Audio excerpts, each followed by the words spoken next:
कहानी की शुरुआत होती है जेसन नाम के एक प्रतिभाशाली लड़के से। जेसन एक सोशल मीडिया पर्सनालिटी है जिसे सिंगिंग का बेहद शौक है। उसके सोशल मीडिया अकाउंट्स पर ढेरों गाने की वीडियो हैं जिनमें उसका टैलेंट साफ झलकता है। जेसन की एक छोटी बहन भी है, जोई। दोनों को उनके माता पिता सेंट डिलाइन कैथोलिक स्कूल में एडमिशन दिलाने ले जाते हैं। यह स्कूल अपने सख्त नियमों और अनुशासन के लिए मशहूर था। जेसन और जोई जब स्कूल पहुंचते हैं तो उनकी मुलाकात सारा नाम की एक लड़की से होती है। सारा जोई की रूममेट थी और जेसन को पहले ही दिन से पसंद करने लगी। जेसन के पिता उसे पढ़ाई पर ध्यान देने की सलाह देते हैं, लेकिन जेसन का दिल सिंगिंग में बसा हुआ था। सिस्टर रेबेका, जो स्कूल की जिम्मेदार वरिष्ठ नन थी, जेसन और जोई के माता पिता को आश्वासन देती हैं कि वह दोनों बच्चों की देखभाल करेंगी। इसके बाद सिस्टर रेबेका नई टीचर सोफिया से मिलने जाती हैं। सोफिया के लिए यह स्कूल में पहला साल था। सिस्टर रेबेका सोफिया को स्कूल के नियम समझाती हैं, जिनमें मेकअप न करने की हिदायत भी शामिल थी। सोफिया को जेसन की पहली झलक तब मिलती है जब वह सिस्टर रेबेका के साथ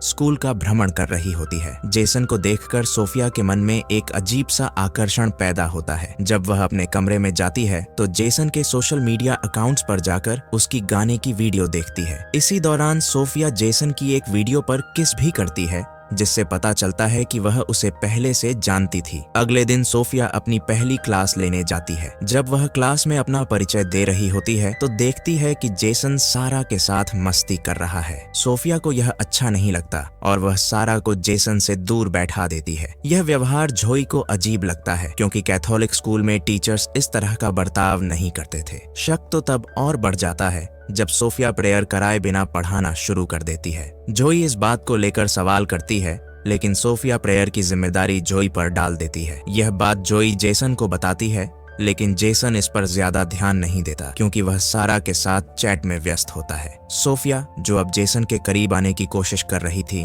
उससे सारा के बारे में सवाल पूछती है। जेसन उसे बताता है कि सारा सिर्फ उसकी दोस्त है। यह सुनकर सोफिया को खुशी होती है, लेकिन जब अगली सुबह वह जेसन और सारा को एक दूसरे को किस करते हुए देखती है तो उसका दिल जल उठता है। गुस्से में सोफिया सारा को डांटती है और उसे याद दिलाती है कि उसके पिता स्कूल के डोनर होने के बावजूद वह उसे गलत कामों से नहीं बचा सकते। सारा को डांटने के बाद सोफिया जेसन से बात करती है और उससे पूछती है कि उसने उससे झूठ क्यों बोला कि सारा उसकी गर्लफ्रेंड नहीं है। जेसन कोई जवाब नहीं देता। सोफिया जेसन को अपने चैम्बर में बुलाती है। जब जेसन वहां पहुंचता है तो सोफिया जानबूझकर दरवाजा खुला छोड़कर छोटे कपड़ों में बॉडी मॉइस्चराइज कर रही होती है। जेसन कुछ देर के लिए हैरान रह जाता है, लेकिन फिर वहां से चला जाता है। सोफिया को जेसन का यूं चले जाना अच्छा नहीं लगता। सोफिया ने अब सारा और जेसन को अलग करने का मन बना लिया था। वह सारा की किताब में ड्रग्स रख देती है और सुबह की क्लास में सबकी किताबें चेक करने के बहाने सारा को फंसा देती है। सारा को स्कूल से सस्पेंड कर दिया जाता है। इसके बाद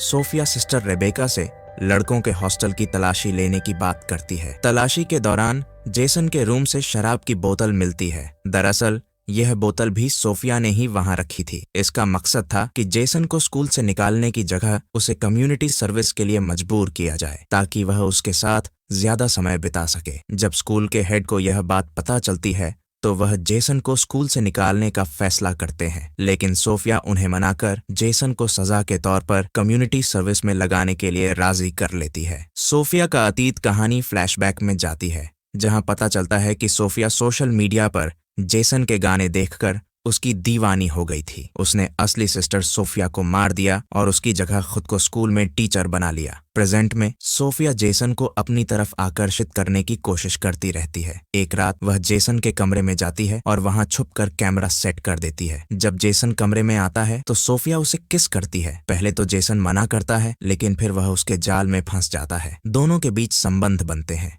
अगले दिन जेसन को अपने की पर पछतावा होता है। वह चर्च जाकर अपने पापों को कन्फेस करना चाहता है, लेकिन वहां फादर की जगह सोफिया होती है। सोफिया जेसन को बहकाने की कोशिश करती है, लेकिन जेसन उसे धक्का देकर वहां से भाग जाता है। इस घटना के बाद जेसन सोफिया के इरादों को समझ जाता है और सिस्टर रेबेका को सारी सच्चाई बता देता है। सिस्टर रेबेका पुलिस को बुलाती है और सोफिया को गिरफ्तार कर लिया जाता है। नतीजा, सोफिया के गिरफ्तार होने के बाद स्कूल में सब कुछ सामान्य हो जाता है। जेसन और जोई अपनी पढ़ाई पर ध्यान देते हैं। सारा को भी वापस स्कूल में आने का मौका मिलता है। जेसन अपने सिंगिंग के सपने को पूरा करने के लिए मेहनत करता है, लेकिन यह घटना जेसन के जीवन में हमेशा के लिए एक डरावनी याद बनकर रह जाती है। वह समझ गया था कि किस तरह जुनून और साजिश किसी की जिंदगी को बर्बाद कर सकते हैं।